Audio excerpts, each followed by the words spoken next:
Welcome. My name is Toby Heaps. I'm the CEO of Corporate Knights, and it's my pleasure and honor to welcome you here today for the launch of our revamped and improved Sustainable Cities Index, which will be coming out on an annual basis starting in 2022.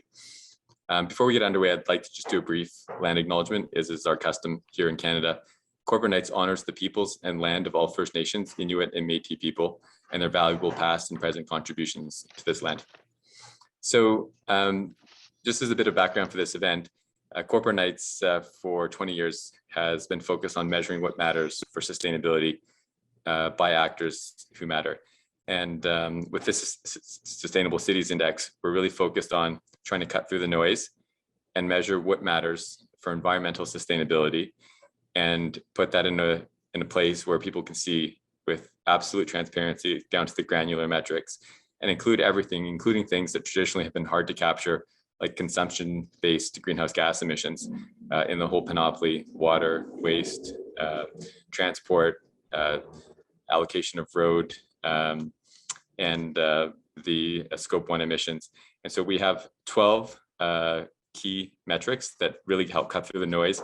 And it's a testament to the advances that have been made in the past couple of decades by great organizations like C40 and others, and cities themselves, who are now putting this data out in a much more consistent, comparable way. It can still be improved, but it's now at a point where we can do a pretty meaningful index where we're measuring what matters and we're focusing on outcomes. And so really looking forward to publishing this on an annual basis and making it radically transparent. This is our ethos with everything, and really happy that we have this great panel here with us to launch this report today, which is available in its entirety at corporateknights.com for complimentary reading and download. I'd also like to thank WSP, which is one of the world's leading green infrastructure firms, engineering firms based here in Canada, but operates globally, working with many of the cities that are evaluated in this index and beyond. And we're really proud to partner with them because of their leadership on sustainability, and really appreciate their sponsorship of the Sustainable Cities Index. In terms of the speakers in the lineup, we're going to have a brief intro from our guest editor, Don Iveson, who will be familiar to many of you, was the mayor of the city of Edmonton, and really was a leading light on powering forward on climate progress and being a convener globally for mayors on speeding up climate action and getting good policies in place. Then we'll go into a deep dive of the index. That will be with Director of Research, Ralph Torrey, and Nadia Morrison, who worked closely with Ralph in the development of this index. And people who don't know Ralph Torrey, he's been in here since the beginning of time with respect to sustainability in cities, and was involved in the foundation of ICLEI, and has really been a sort of foundational player globally in helping to evolve the institutional apparatus for cities to fit into the sustainability solution. The reason we think this is so important, and I think many of you will share the sentiment, is cities are the brains of our civilization. They're also where the majority of us live now, and a growing majority of us will live. And they're where the solutions need to be deployed, where the finances need to be mobilized, and where the imaginations need to be sparked.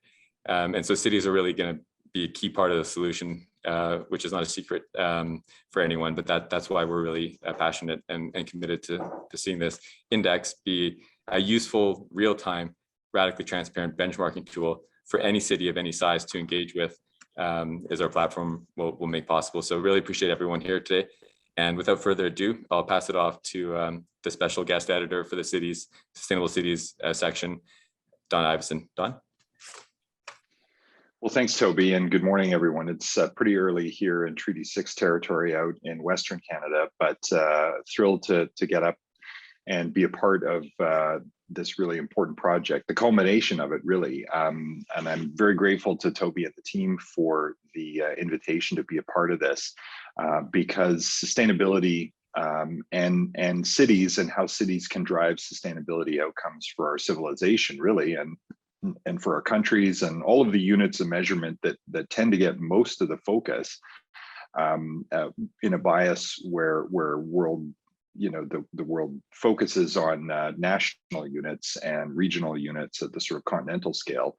I for a long time, I've thought the action is really where, at the level that cities play at, which is also sort of the level of community. And one of the ways I like to think about this and pardon me, because this is maybe a more Canadian example, but which hockey team do you cheer for is for a lot of people, sometimes a stronger unit of affinity than even certainly a province, which is a very abstract thing in a lot of parts of the world that don't have federal structures for their countries as units of organization.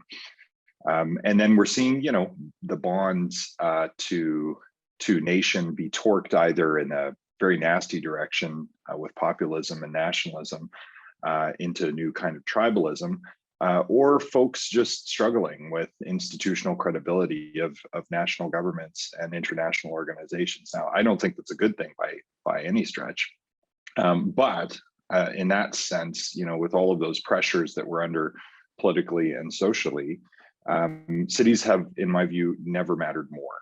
And the efficacy of cities and the leadership of cities on pressing issues ranging from income inequality to how to deal with technology to community safety, have all come to the fore. But for our purposes here today, I think, the question of how to make a transition to a low carbon future, how to ensure that some of the most fundamental determinants of health around air quality, around access to potable water, and some of the ones that are still emerging in our consciousness, but are just as critical for mental well-being and quality of life, like access to nature. All of these are critical determinants of the actual thriving of individuals and communities. And we need that thriving to do exactly what Toby was just talking about, which is create conditions for human innovation, human entrepreneurship, human problem solving, and human collaboration, first at a local scale, where you can multiply results sufficiently to get transformational outcomes, particularly on things like reducing our GHG emissions in heroic form over the next 8 to 28 years to get to where we need to, according to the IPCC, and according to agreements that not just countries have signed, but over 11,000 cities have signed, committing themselves to GHG reductions in line with science-based targets. And so to actually get there, though, is going to require really tangible and decisive choices to be made around things like waste management, but also things like urban form, because you can build a sprawling city that has low infrastructure density and very, very high cost to operate, and that's a pretty strong correlation to a large carbon footprint on both a per capita basis and an absolute basis. And so what I like about this index is that it captures a lot of those nuances, including density, car dependency, and another very important one that Toby mentioned, which is consumption-based accounting, which is sort of like scope 3 for a community, which is to say, in the example I give in the piece in the magazine is that, in Alberta, as coal was being phased out here, there were lots of folks who would say, well, how can we be doing something meaningful here if we're phasing out coal and essentially closing smokestacks here when there's 10 times as many smokestacks going up in China attached to coal plants?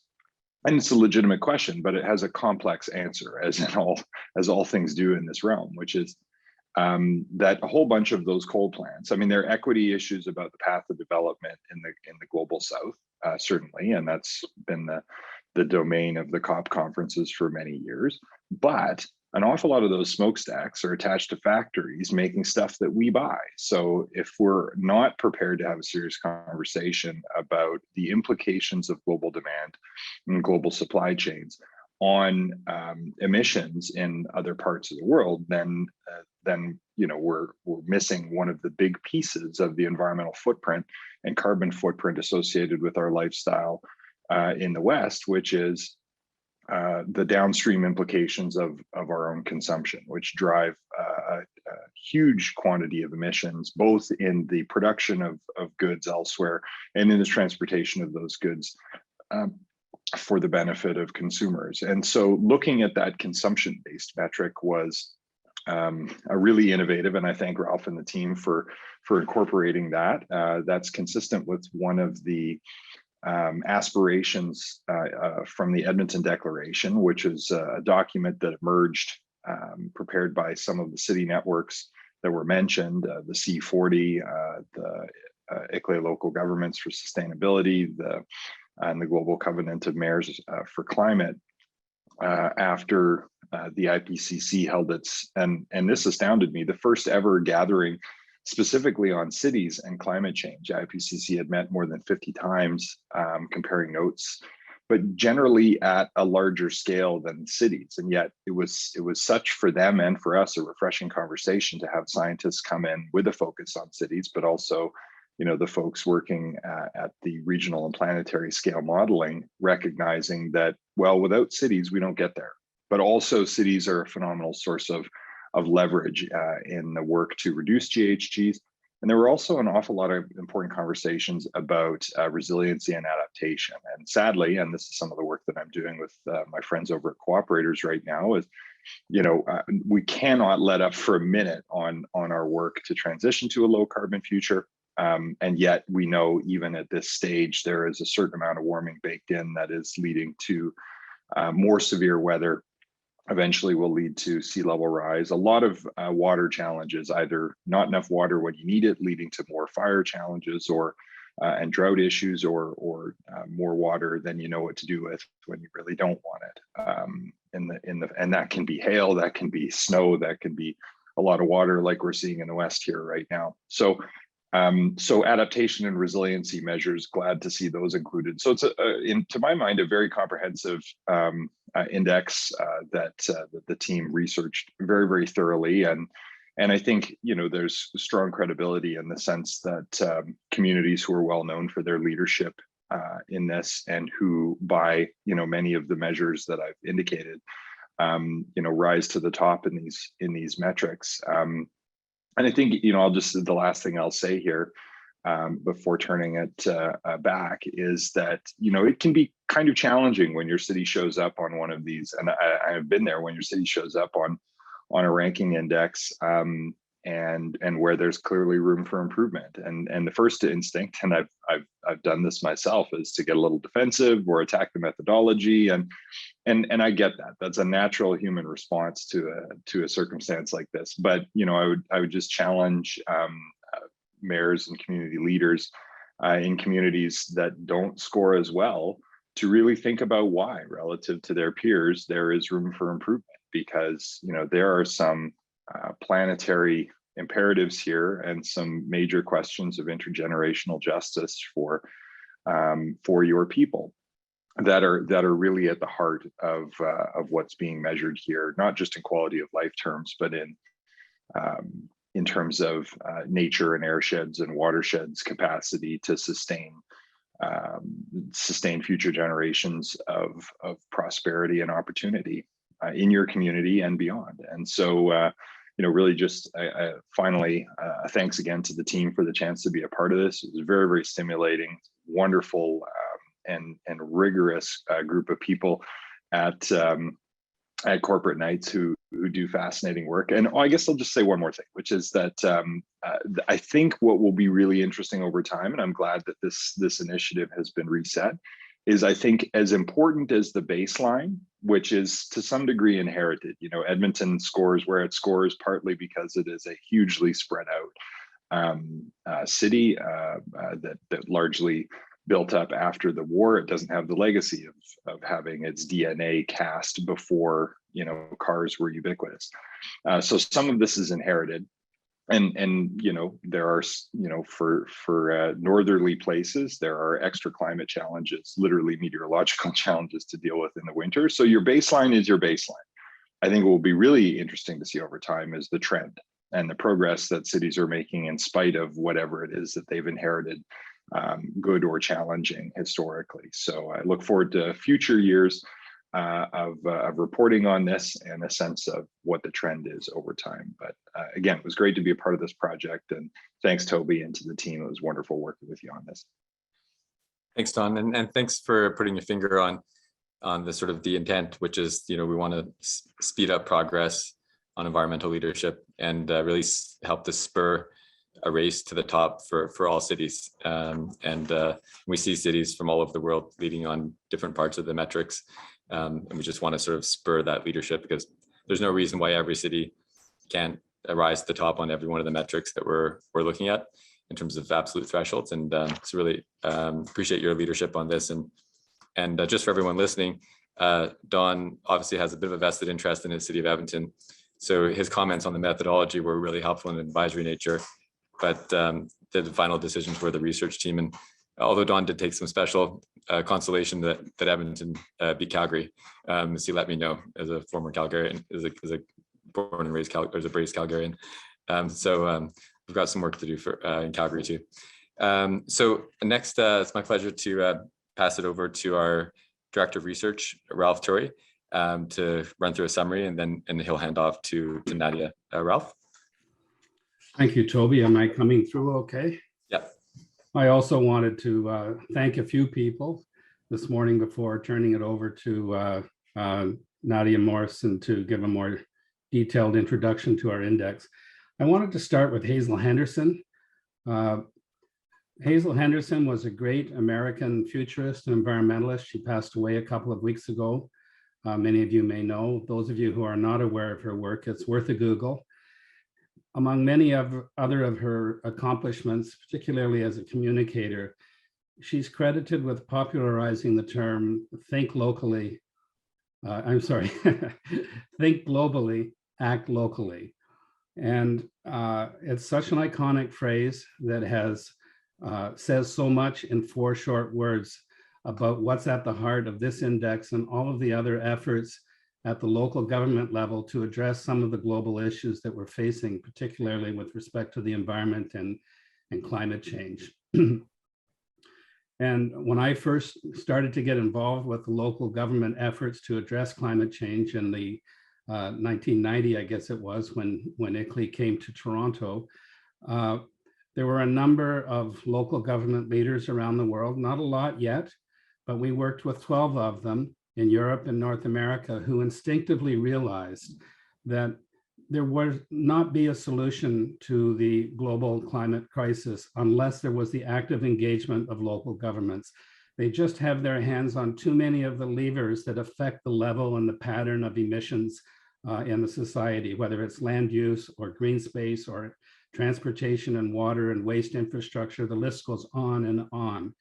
And the second thing that was really clear in that group, which was really fascinating, is that local governments who get into this issue, and I'm speaking specifically about climate change, recognize that there are many other co-benefits and community improvements that come from addressing this issue.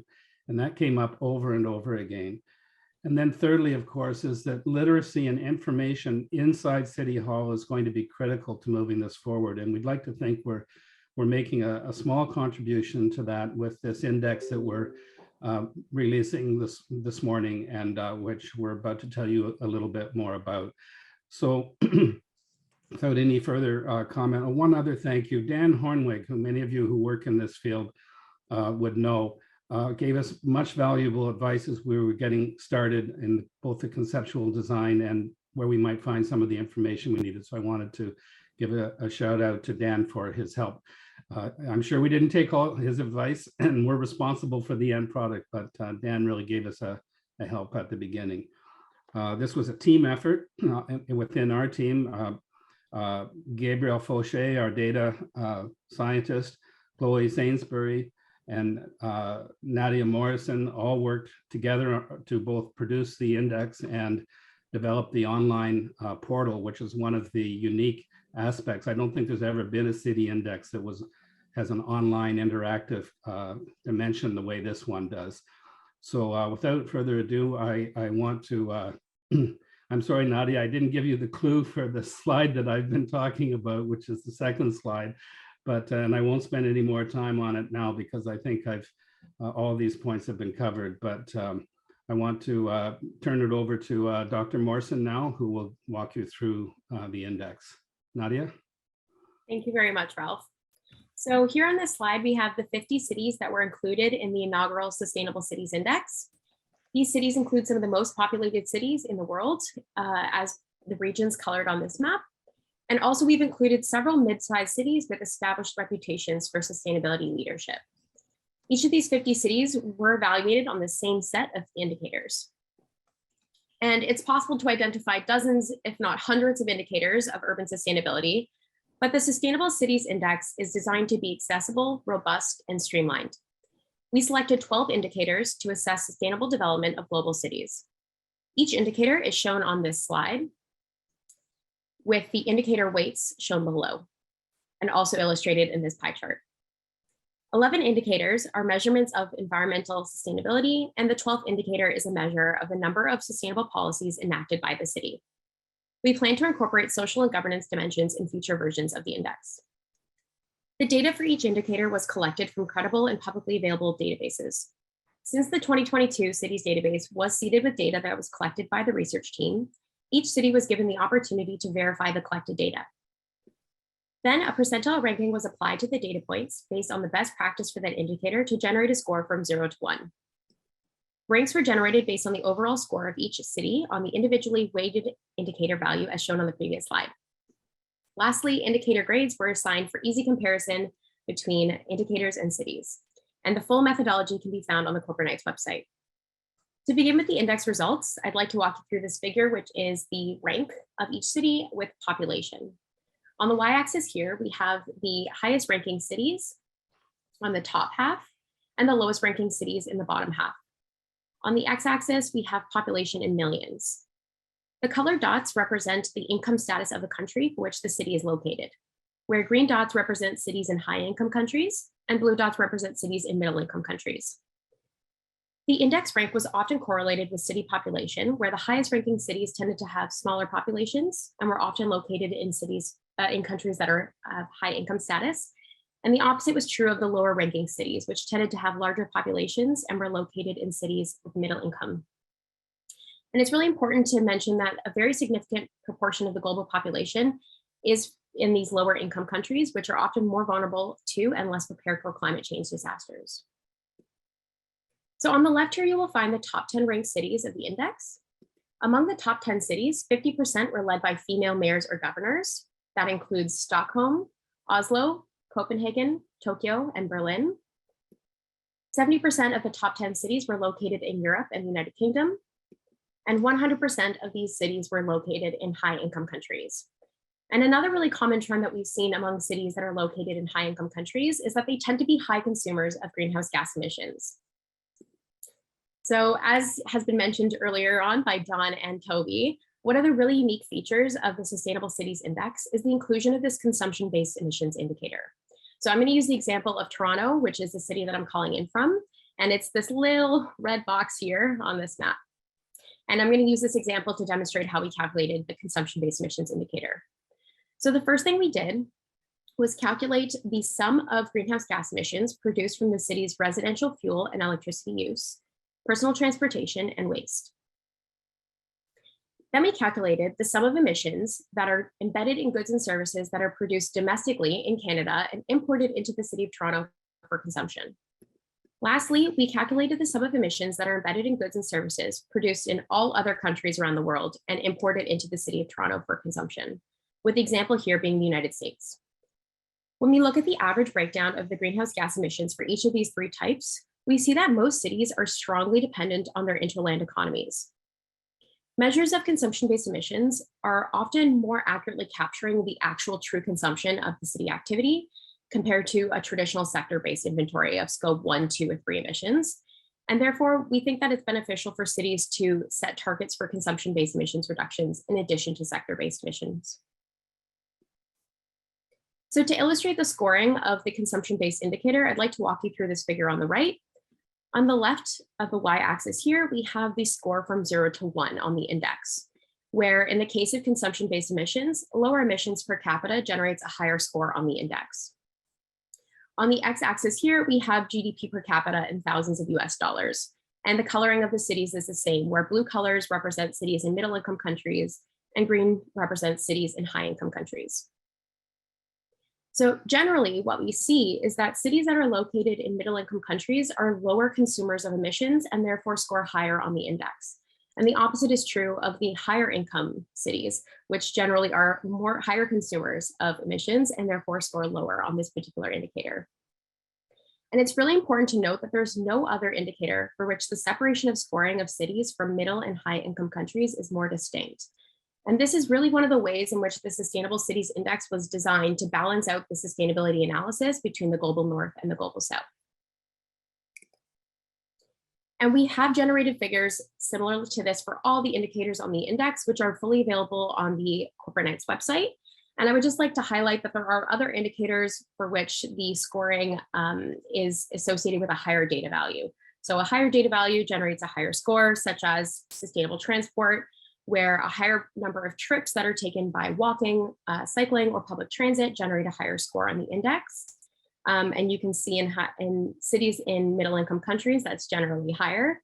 And then the same is true for open public space, which is the proportion of the city area that is accessible for recreational use for residents. And that is also an indicator where the more public space that is available, the higher the scoring on the index. So through this index, we were able to collect globally representative sample of city sustainability data, which really enabled us to identify urban sustainability performance targets. These targets were determined with reference to the best performing cities of each indicator on the index, and also based on the literature as being consistent with a sustainable economy. These targets will be recalibrated annually based on improved performance of cities and developments in the literature. And I would like to make mention of two specific indicators for which we have a target of net zero. These are the two greenhouse gas emissions indicators. And this really highlights our need to eliminate greenhouse gas emissions to avoid catastrophic climate change impacts. So moving on to the one of the main unique features of the Sustainable Cities Index, as Ralph alluded to as well, is this data hub that we've designed. So this feature of the Sustainable Cities Index is an online data hub, and we have seeded the data hub with the 50 cities of the inaugural index, but we do invite all cities to add their data to the index. And there's a few simple steps to be able to achieve this. So firstly, we'd like to ask city officials to register their city official credentials at corporateknights.com/sustainable-cities. A member of the data team will then, the research team will then verify the credentials and provide you with your data hub login. You will then provide 15 key data points. And we also ask that you provide links to all reference data for each of the data points that you do provide so that a research team member can verify the data. Then you will receive your results of your city sustainability performance on the index. And while you're on the data hub, we invite you to explore the interactive interface that we've designed for you. So this is an interactive map where you can see on the top, you have each of the indicators, and then you can explore the data of all the cities that are currently existing in the database. We will be updating the database with verified data once it has been reviewed by the research team, and then you can explore your data and compare it to other cities at that point. You're also free to download the data scoring and the methodology of the index, so you can play around with the indicators and see what kind of effects it would have on the rankings. So with that, I would just like to thank you very much for your time. We are very excited to share this index with you and look forward to connecting on the data hub. We also welcome feedback, so please email us at cities@corporateknights.com with any feedback or comments or suggestions. Thank you so much. Thanks, Nadia and Ralph. That was excellent. Next, I'm happy to introduce our colleague from WSP, André-Martin Bouchard, who's the global head of Earth and Environment. And many of you will know WSP is really active in this space and is really leaning into making environmental sustainability at the heart of its brand. So really happy, André-Martin, for you to be here. And you have a really interesting bird's eye view from your position at WSP with cities around the world. And we'd love to sort of get your perspective on some of the kind of key takeaways and best practices to really kind of break through the inertia that sometimes holds progress back that you've seen in your work and your travels. So thanks a lot for joining us today. Thank you very much, Toby. Thanks very much, everyone, for joining us. It's a real pleasure for me to be here, and WSP feels certainly privileged to be part of this important event, celebrating best and the most sustainable cities in the world. I'm very confident that this event and events like this one will contribute to elevating the awareness and elevate the standards in terms of ESG and sustainability across the world. So really excited and looking forward to hear our panelists today talking about the best practices they are following to be more sustainable. So the panel we'll have today will provide views from across the world with representatives from the city of Curitiba, Toronto, Edmonton, Cape Town, and I would like to commend all the cities in this new Corporate Knights ranking for the outstanding work and commitment to urban sustainability and for drafting a vision, actually, that incorporates elements that will mitigate climate change and create more resilient physical environment and preserve biodiversity, all that building more inclusive and equitable and thriving cities for future generations to come. So, and by the way, I just want a quick comment on the rankings and the methodology that just got presented. I think it's very well thought of, very credible, and inclusive of all the key metrics that should be included in such a ranking. So let me just provide a quick look at what some of the best practices can look like. For example, cities can look at decarbonizing their buildings portfolio and their vehicle fleet, and also making sure they have a plan for sourcing 100% of renewable electricity in the near future. This would significantly reduce their carbon footprint per capita. From an air quality perspective, this can be improved by introducing calming down traffic measures, protecting green spaces, and of course, keeping the city as clean as possible. Goes without saying that will reduce the particulate matter and suspension in the air. Cities can provide the public with more green open spaces, parks, recreation areas, greenways, access to water. That would enhance social cohesion, safety, sense of community, all that with limiting the effect of heat waves. Cities can certainly promote access to sustainable modes of transportation, like walking, cycling, and also provide efficient public transits. This can generate greater benefits and help reducing greenhouse gas emissions, diminish number of cars per household, and certainly also have a long-term impact on public health. Cities can manage the use and improve the access of drinking water by limiting, controlling industrial and commercial use, household water usage, investing in maintaining water distribution networks to prevent leaks, and also protecting water sources. Cities can put in place zero waste policies where reduction, reuse, recycling principles are followed, and can also deploy energy from waste technologies. We now know that these technologies are proven and work well, so including from active or former landfills. This is now available and efficient. Those are only a few examples of best practices that I think cities can implement. And you can certainly refer to the Corporate Knights methodology and KPIs for a more detailed list of best practices. One thing that's clear to me is that unless cities around the world adopt and implement these best sustainable practices, we will not be able to withstand nor stop the issues of climate change and social inequities, as cities are where the vast majority of the world population lives. I believe today it's about around 55%, and by 2050, it should grow to close to 70% of the world's population. Cities can feel heat waves harder, simple and clear. Cities are often on shorelines and vulnerable to flooding and sea level rise, making water management critical. At the same time, cities control a number of levers like green spaces, land use planning, water management, waste management, transport, mass transit, etc. All these taken individually can only go so far, but with all of these combined into a constructive vision of the future, it can make significant difference, not only with today's people or with today's population, but certainly also for populations to come, for generations to come.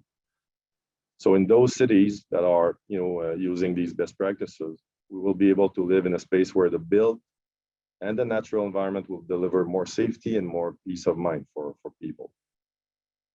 At WSP, we're proud to work for many of the cities around the world that are included in the Sustainable Cities Index, and many others around the world, helping them in their journey to building more sustainable cities, from the development of their climate change action plans and net zero resiliency strategies to designing transportation plans and water infrastructure. WSP is here to support cities across the world.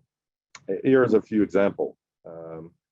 We've been working on the development of the fossil-free roadmaps for 20 industrial sectors in Sweden and mapping Stockholm's local green infrastructure to better understand the ecological impacts of new development. Another example is the work we're doing with Bogota, where we are working on the first metro line of Bogota, the PLMB, one of the longest first metro lines on the continent, a metro line that will be 100% electric and will benefit more than 3 million inhabitants. In Canada, we've been working on the Toronto RER program for many years, and we are excited to now start working on the new Encore program. We're also proud to have been involved with the Toronto Waterfront, where we've recreated natural habitats along the Dunn River outlet and cleaned up a number of contaminated sites that are now ready for, back to give back to the community for social reuse and development. In the UK, we've developed habitat mapping and biodiversity toolkits for London estates. In Chicago, we've helped with the development of the city's climate action plan and are also working on the Albany Park stormwater tunnel, a diversion tunnel that will protect Chicago neighborhoods from chronic flooding. In New York City, we provided environmental renewable energy and strategic outreach expertise to support the first offshore wind energy master plan and assisted in the transformation of 2 former city landfill sites into active waterfront green spaces, now known as the Shirley Chisholm State Park. And finally, in LA, we're supporting the city with development of master plan to convert to a zero emissions bus fleet by 2030. So those are just a few examples of the type of work and best practices we are helping cities with across the world. Our purpose at WSP is to future-proof our cities and our environment and bringing science and a diversified expertise to our clients and act as a change agent using our future-ready approach. Like you, we are a change agent and we're committed to helping you build a more sustainable, resilient future. So thank you very much, Toby, for the opportunity to have WSP here at this important event here, and looking forward to hear from our panelists. Over to you, back to you, Toby. Thanks a lot, André-Martin. That was a great tour. So we're going to get into the conversation with the city leaders on how do we take it to the next level. And I'm happy to have Don Iveson, our special editor for the cities section, who's going to help lead that discussion. So we have with us, and thank you for joining us, Mayor Rafael Greca from Curitiba, with your colleague, Ms. Alessandra Reese, the Innovation Coordinator at the Curitiba Agency of Innovation. Also really happy to have with us Catherine Lur, who's the Deputy Mayor of Stockholm, who anybody who has seen the index will see is at the top perch at the moment. So congratulations on setting the global standard. I'm really happy you can join us here today as well. We have Jennifer McKelvey, who's a councillor in the City of Toronto, also chairs the Infrastructure and Environment Committee for the City of Toronto, which is where Corporate Knights is based. So really nice to see you here. Thanks for joining us as well. And we have the Executive Deputy Mayor, Cape Town, Eddie Andrews. Really awesome to have you with us, and it's great to see Cape Town setting the standard in Africa. So without further ado, I'll pass it over to Don to lead the discussion. And if we have some time at the end, we'll get to some of the audience questions and we'll try to answer those as well, just electronically. So over to you, Don.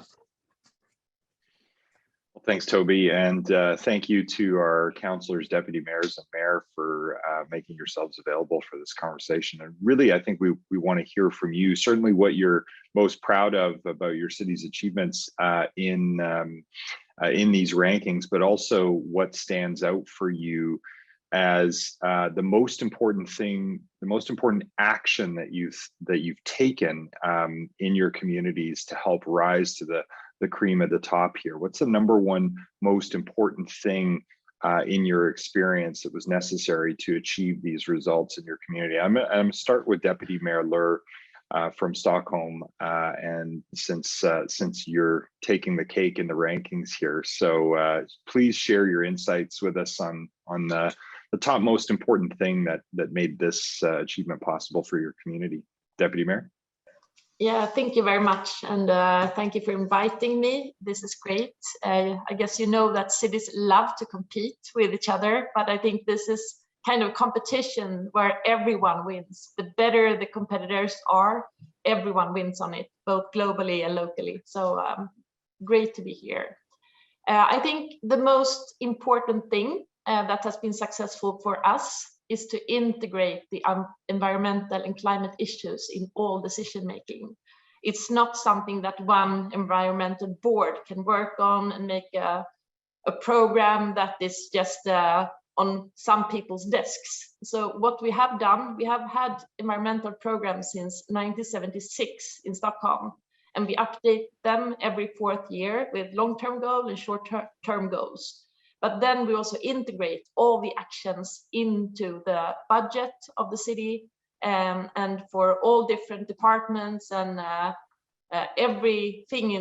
everyone has to work on environment and climate issues. And what is different, or a little bit different, in what Stockholm is doing is that we give all the different parts of the city the goals and the actions and indicators, but we don't tell them exactly how to do it. So people can work from their own enthusiasm and work on different things.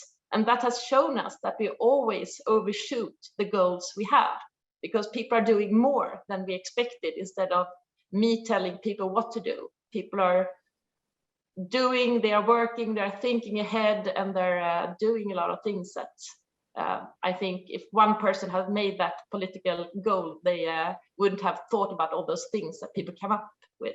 So that has been really important to us.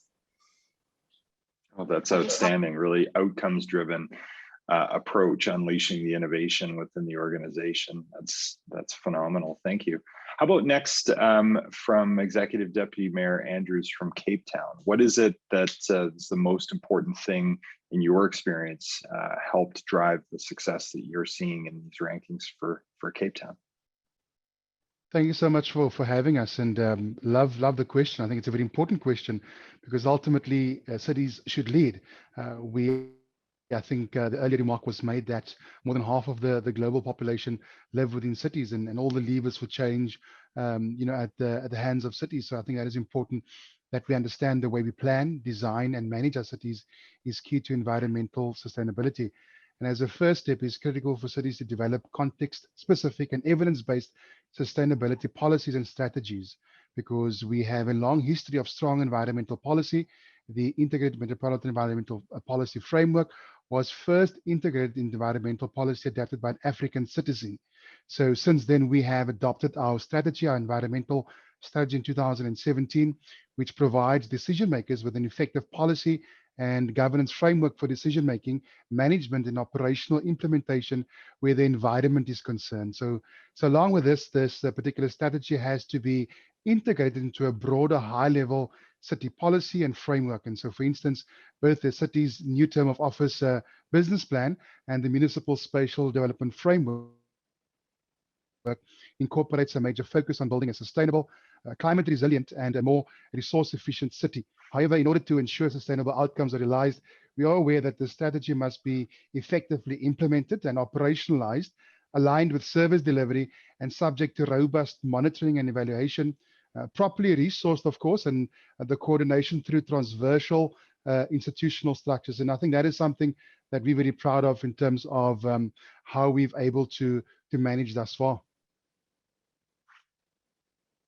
Well, that's sounds like a cross-cutting focus in your whole organization, and a really, really deep commitment. How about you, Mayor Greca? what's been critical in Curitiba's success? Hi everyone, we are happy to be here with you and Rafael Greca. We are representing Rafael Greca, me and Rodolfo, and we are very happy to be here and to talk a little bit about Curitiba. And I think the most important thing here is that we are being innovating in the urban planning, how we integrate urban planning with sustainability. And in our history since the 60s, 70s with the master plan and with the BRT with Jaime Lerner, we have this continuity of policies and urban planning, and we are planning for a long term, not only today or tomorrow, but thinking ahead, thinking in urban areas and public transport, and how we integrate that and make the city more sustainable. And also working with other partners and cities corporations is really important to keep track on the new technologies and new projects that's happening in the world that we can apply in Curitiba and make the city more sustainable. Thank you. Well, thank you, Alessandra, on behalf of the folks at Curitiba. Appreciate that. And I'll give the last word on this round to Toronto, Councillor McKelvey. Your thoughts? Well, thank you. I think it's hard to say just one thing that contributes to what we're doing in Toronto, but I will say one of the things that kind of overarches it as a theme is that we are starting to recognize the linkage between infrastructure and the environment. And so the way we manage our committees now, I am chair of infrastructure and environment committee. So we're looking at both together, and that's starting to recognize things like our ravines that run through the city are important natural infrastructure. We've actually done ecosystem services evaluation to say that if we didn't have those ravines, we'd have to spend $822 million annually on all the good things that they contribute. So that's one. But I think the other is really just the consensus that we have in Toronto as a council. We don't find consensus on a lot of things. We don't. But in 2017, we unanimously adopted Transform TO, our city's climate action strategy. And we recognize that as Canada's largest municipality, we have a responsibility to be a leader. We have a responsibility to take on some of the risk that smaller municipalities can't. We're testing electric buses, for example, in Canadian winters. And that's information that we can share with others. So I think really it is the consensus that we see on council. You don't always get that. And because of that, we have not just met, but exceeded our climate action goals for 2020 with we hit a target, we hit 37% reduction over 1990, but our goal was 30%. So I think those are the things that are contributing to what we're doing in the sustainability front. Well, that's a great example, and it's consistent with a worldview that I became aware of during some engagement on Edmonton's sustainability and resiliency planning, which is, we all labored for a long time under the old Brundtland model of society, economy, and the environment, and needing to balance those somehow. And it was a conceptual framework that didn't work very well. But the idea that, the economy is the wholly owned subsidiary of society, and society is the wholly owned subsidiary of nature, the tree in which our nest resides. And the importance of valuing those nature-based natural infrastructure and nature-based solutions is a really important point, because where we build cities, we erode nature in a lot of cases, or at least traditionally, that's how we've done it. So appreciate that green infrastructure is top of mind for you in your thinking. I became very swayed to that way of thinking over time. So next question is, looking forward, where do each of you see the greatest opportunity for cities to assume, not to put too much pressure on you, even more environmental leadership above what you've each done up to this point? You must have a perspective on this. So in this case, I think let's go to Cape Town first. Where do you see the next frontier for environmental leadership for cities? Thanks, Don. I think the greatest opportunity for... Thanks, Don. Can you hear me?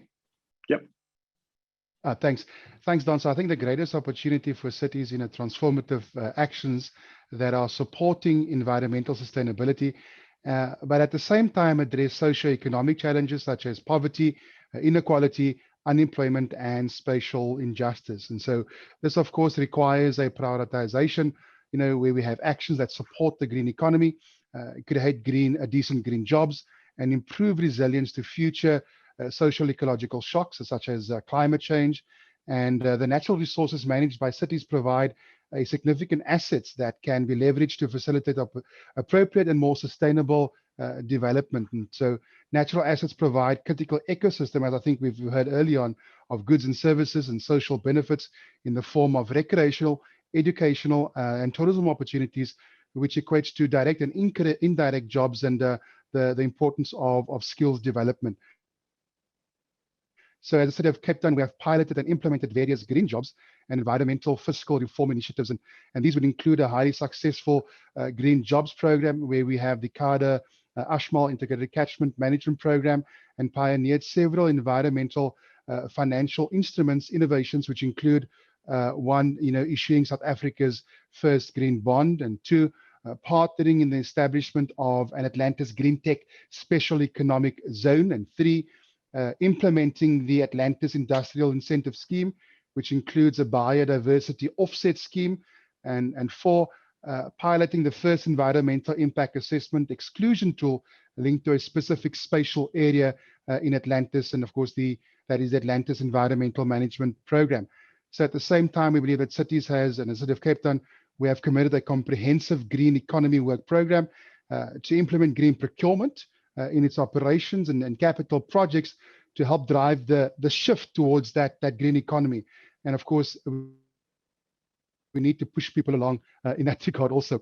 However, there's both a need and considerable opportunities for cities to upscale our actions that stimulate green investment, support the green economy, attract additional funding for environmental management, and properly value green infrastructure, including quantifying the socio-economic benefits and value adds realized from the ecosystem-based approaches to infrastructure. So as a starting point, I think we've identified areas of service delivery that it's within our ambit that can be redesigned to deliver the same or better services in a manner that's environmentally beneficial, cost-effective, and of course still creates green jobs and contribute towards reducing the impact of unemployment. So I think, just in summary, I think that's what we've been focusing on and where we see the greatest opportunities lie. Thank you. Thank you. I love talking to people who are passionate about this, because you ask them for one thing and I do the same thing. I give 4 answers too. So because there's so much to do, but so much potential. So how about you, Alessandra from Curitiba? What do you think are the greatest opportunities for cities to show some more leadership? I think we have an opportunity to engage more people in the programs and the projects. It's really important for the public sector, work with the private sector, with the communities, the citizens, to understand the impact of the project, also to work together and to help the public sector implement the projects, because we have here in Brazil, I think in other cities in the world also, problems with budget and how to implement things. So working together, we can help the city. But also we have an opportunity with this index and other rankings and information. We can have more data about the city and understand what's happening in the city to act with the problems that we are seeing. We start in Curitiba in 2018-19 to do our inventory, to build our climate plan. So with that, we could see a lot of things that we had no information, and then made a plan with this kind of data and working with the potentialities of the city, working the major problems with the city to be more sustainable. Bringing in a wide range of partners and stakeholders, going out beyond City Hall to industry and members of the public and community leaders is critical for sure. Councillor McKelvey, what's the next big thing for Toronto? Well, in December, we actually implemented our next big strategy. So the question is, how are we going to deliver on it? So what happened in 2019 is we saw cities around the world come together and declare a climate emergency, and more than 800 municipalities in 16 countries signed on to pledge to be net zero by 2050. Toronto signed on, and then last December, we actually voted to accelerate that target so that we'll be successful. I have confidence we will be net zero by 2040. So I think what we're seeing is that cities are coming together, and we have the ability to move quickly, to be more nimble than our provincial or our federal counterparts. And a really great example of this was at the C40 summit. Mayor Garcetti got up there and said, this is when Donald Trump was president. He said, well, even if the White House is out in the fight against climate change, we're in, right? And so the city of Los Angeles still continued to advance their net zero plans. That similar thing is here in Canada, right? So we see that Toronto has declared being net zero. Many cities have become net zero, made their declarations for net zero. The federal government has, but we still haven't seen our provincial government do that. So one of the things I think cities have a big role in is that advocacy to those other levels of government, putting the pressure on them, continuing to show leadership in that area. And I think that additional pressure on there will hopefully we'll start to see some change at the levels of the other levels of government as well. I think showing that the population is there based on election results and democratic consensus in cities. Certainly Edmonton and Calgary were there. Government of Alberta still has some work to do. I'll spare any further political commentary though. So yeah, mustering out that consensus to all orders of government in federated communities like Canada is critical. So appreciate that you're working on that with the government of Ontario.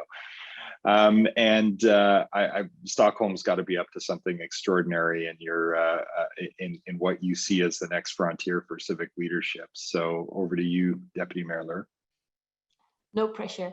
Well, I think one of the greatest opportunities for cities is that we're so many people in a defined, limited space. So we can share things, we have shorter distances to travel, we can share ideas. But I think if you look at Stockholm, we have actually diminished our scope 1 emissions quite a lot. But I'm really glad that we also measure the consumption-based emissions. And I think that will be the next step for Stockholm to really work on the consumption-based emissions. And since we're so many people together, we can really put pressure on deliveries, on companies, on construction materials that are used in the city, on food production. And I think that will actually make a lot of sense for all cities to do. And I heard that Cape Town was doing the same thing with the green procurement. And I think that will be super important because we are consuming so many things, and we really have to work on all those issues to solve the global climate crisis. Yeah, networking all of our efforts to cumulative effect, I think, is one of the other things that a ranking like this in the community that it creates, even this kind of conversation, parallel to all the networks that have been mentioned earlier, that's critical for sure. Now, so there are some challenges and barriers, obviously, that you must be facing, and you must have some thoughts about what we're going to do to surmount them. So what still stands in your way in each of your communities to the goals that you've set? We've heard about a couple of the challenges, but what springs to mind that needs to be overcome to get to your objectives? For everyone to get to first place on a ranking like this, what's in your way still? Maybe Alessandra, what are you thinking? Curitiba. Yeah, we have a lot of challenges. I think one big one is budget. Like, it's really hard to implement projects and programs if you don't have enough budget. So the importance of working with the private and with some corporations, but also to balance environmental, social, and economy. I think we talk about a little bit, but how we work in a city that we have unemployment, we have people that have difficulties to survive, and we are talking about sustainability and environmental sustainability.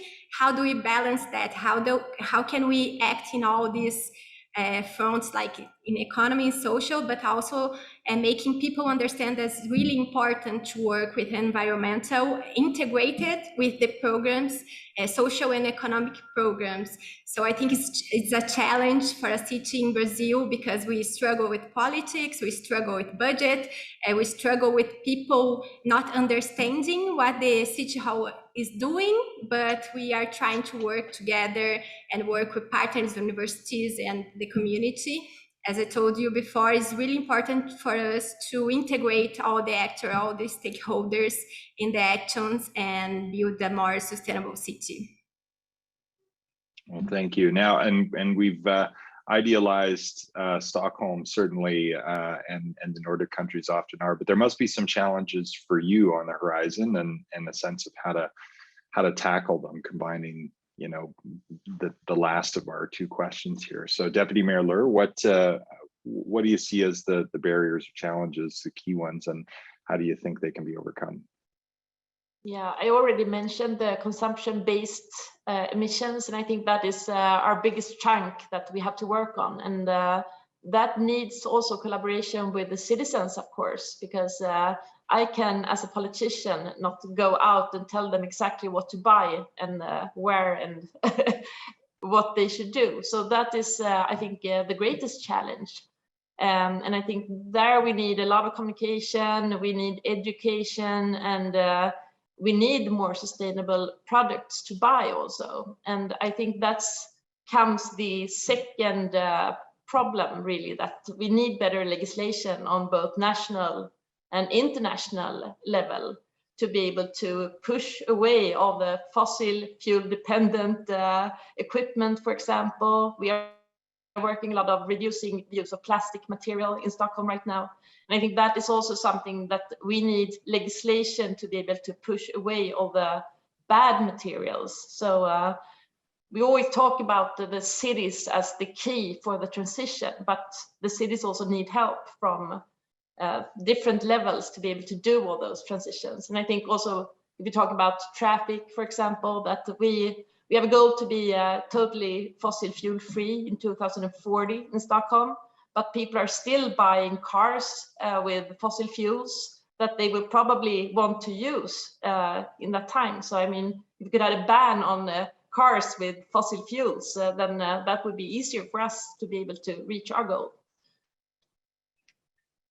But I'm hopeful. Well, those are great points. And curious, Councillor McKelvey, what's your sense of you mentioned some of the similar challenges coordinating with senior orders of government, particularly provincial, but what are the other challenges to your aspirations in Toronto, and how do you see them being overcome? Well, the City of Toronto as a corporation controls only about 5% of the emissions in the City of Toronto. So the rest is, you know, private sector, homeowners, and all of that. So one of our limitations, again, with the other orders of government is that we don't control building codes. We can incentivize, we can encourage, but we can't require in that sense that the building codes be upgraded. So we need to find innovative ways to work around that. So one of the ways that we're doing that, again, trying to keep that pressure on so that we can start to get some more help in that front. But Mayor Tory has launched the Mayor's Green Will Initiative in the City of Toronto. So this brings together 22 of Toronto's largest property holders. These are our academic institutions, our hospitals, our large property management companies, malls, for example, Toronto Community Housing. So that's our social housing. That is, you know, Toronto, the City of Toronto, we're actually the largest landlord through that. In those properties that we manage. So we have more than 4,500 buildings spanning more than 320 million square feet of real estate. And these are different partners that have come together at the table, working together on procurement, working together on net zero plans for their organizations so that we can all learn from each other and try to push that agenda towards net zero forward. The other one, I am going to sneak in two.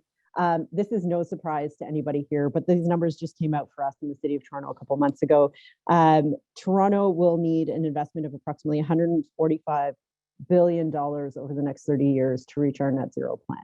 Now, we do know there's a huge return on investment for the economy on that, But that is the investment that needs to be made, not just by the City of Toronto, but by our partners, by homeowners, for example, to upgrade their homes. So we really need to start to get innovative on the financing front.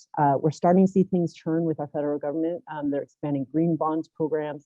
Those are going to bring funds that are available to us. But I think really green finance is the next frontier, and it's the next big challenge for us to tackle. Well, and I thought you might go to maintaining or enhancing the affordability of housing while making the transition to a low carbon future. And I could do a long soliloquy about mortgage rules and the inelegance of PACE financing as a bolt-on, but I'll spare you my seminar on housing and the net zero transition for another day. But last word to you, Deputy Mayor Andrews, on challenges and how best to overcome them, barriers to your aspirations in Cape Town. Thanks, Don. I would love to join that seminar that you will have with regards to that particular issue. I think it's a really important conversation to have. We have similar challenges in that regard. We're looking at, how do we develop and build affordable homes and using green infrastructure. So that certainly is something that we're also further exploring, going forward. Challenges, I think there's all of us in the room understand the quote, the saying that culture eats strategy for breakfast. And I think the biggest challenge for us, even though we were 5 years ago, council approved its environmental strategy, the implementation thereof is not as you would have liked. And so I think the organizational culture is something that we would identify as a challenge. And so significant institutional internal challenges to facilitate sustainable urban transformation would including working in silos, strict line functions, and the complexity of working transversally, barriers within our national legal and policy and regulatory framework. I think we've heard the colleagues speak about that as well. Lack of mandate in relation to various resources and networks. In our context would be electricity, the supply thereof, and also the budgetary constraints. I think that ultimately is where we find the biggest impasse, when who must fund and who must pay, and the initial capital outlay that would be required. And so I think the latter is particularly relevant in relation to periods of slow economic growth, which in turn impacts on revenue and budget availability for environmental management and climate adaptation. And so these internal challenges are compounded by our external pressures and shocks, such as the rate and scale of pressures on our natural assets stemming from urban development and frequency and intensity of those major shocks experienced, such as climate change and the impacts thereof, alongside uncertainty regarding timing and the magnitude of environmental risks, creating difficulty for future planning. And so government's always focusing and rendering services reactively. And so we're trying to turn the tide and have a culture where we also look at things proactively. And there's a quote by Francis Hesselbein that says, culture reflects the realities of people working together every single day. And so in the city of Cape Town, we're really keen to work with our internally, work closely, transversally, but also work with our colleagues at provincial government and national government for all of us to understand the importance and why these reforms are being pursued. And to give us the recent internal example, we've just built an entirely new green building in one of our nature reserves out in the Helderberg Somerset area. And we had to relocate a tree. And then also the initial capital outlay was a lot more than what our initial costings were when you have the normal standard, bricks and mortar building. And it was a real a dogfight, a wrestling with our finance department for them to approve the allocations proposed to develop this entirely green building, because they're saying does not conform to the initial costings when you build, with your normal infrastructure and developmental approaches. And then the relocation of the trees as well. They considered, the concern was this would all be wasteful and fruitless expenditure. And we were arguing strongly the case that the initial capital outlay would far outweigh the savings realized over time, not just financially, but also in terms of the preservation of the resource, our natural resources as well. So ultimately it all feeds into the culture, the institutional culture, the societal culture, and how do we really just slowly but surely sustain traction in the right direction so we can all understand the importance of our efforts, and to understand more importantly what you can do within the confines of your home, because we all know that the whole of society approach is required to achieve those very ambitious 2050 net zero carbon targets. Well, that's a great note to end on, Deputy Mayor Andrews. Really, you know, as human beings, it turns out we're not great at handling the marshmallow test. You know, that famous experiment where, you know, a child is given or an adult is given the opportunity, but especially with children, to have one marshmallow now or two marshmallows, you know, in 5 minutes, and most cannot control themselves and will just eat the one marshmallow. And then you wind up with half as many marshmallows, right? So we need institutions that convene community and allow us at a scale that we can rally to and hold ourselves accountable to. We need to figure out a way to planetarily, city by city, pass the marshmallow test when it comes to sustainability. And it seems to me that cities are the most capable governments of passing that test, because you get that pressure coming up from community and you have to take a longer view. So stewardship and sustainability go hand in hand. I think city halls, town halls, and county halls are where that ethos is the strongest. It's great to see you know, business community and others move into that through the ESG movement. And I think this progress towards our shared objectives, as made manifest through all the international agreements and consensus that we've talked about here among cities. You know, I really still do feel hopeful that it will be the ingenuity coming up through each of our communities that will network together to the solutions that we need to get to our shared objectives for a sustainable future for ourselves. And it's I'll just end with this, which is that I used to really give our city administration a hard time about an expression that would often show up in our city planning documents, which is, well, we need to be more sustainable. And I said, no, you either are or you aren't. And right now we're still not. So we can't, I mean, you have to make incremental progress, but to an end state that is substantially different than where we are now. And so the time for bold leadership was a while ago. But congratulations, particularly to Cape Town, Curitiba, Toronto, Stockholm, and all of the other cities reflected in the ranking who are showing what it will take to get to a truly sustainable future for our people and for our planet. So thank you all for sharing a little bit of your wisdom about the work that you're doing in your communities. I'm sure congratulations to you and through you to your teams that make all of this work possible. And thanks for joining us today. I'll hand it back to Toby. Thanks, Don. That was really deftly done, and all those words of wisdom, I think a lot of them will reverberate for some time. You did a special task because it's not often that you can have close to half dozen political leaders and to come in under time. So really nice to see the substance and also the brevity as opposed to more words and less substance. There's a lot of substance packed into all the words. So thank you kindly for that.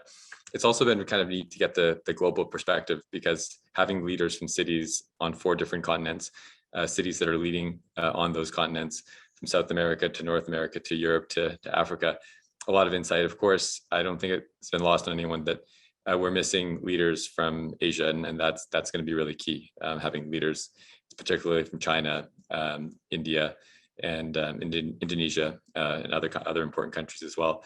And so we're really looking forward as we go forward. Today is really kind of the first day of the Sustainable Cities Index, the open source, crowdsourced Sustainable Cities Index. And we're really looking forward to working with cities around the world, many more cities, to help provide this sort of immediate feedback on where cities stand and be a part of the solution, a little pixel on the sort of mosaic of facts that cities need to be able to move forward with confidence and to bring stakeholders on. So really appreciate all of you for joining us today.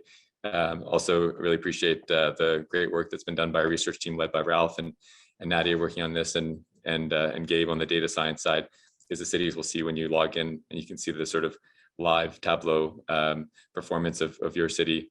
And great to have you with us as well, André-Martin, and out there rolling up the sleeves and helping cities make this stuff happen. So real honor, and really appreciate everyone joining us. Everything will be available through YouTube. In terms of today's session, we'll share the PowerPoint, and on our corporatenights.com site, you'll be able to get the full report, full methodology. And really a big honor to be with you here today, and really looking forward to going forward and speeding up progress on climate and environmental leadership with cities. And have a great rest of the week. Thanks.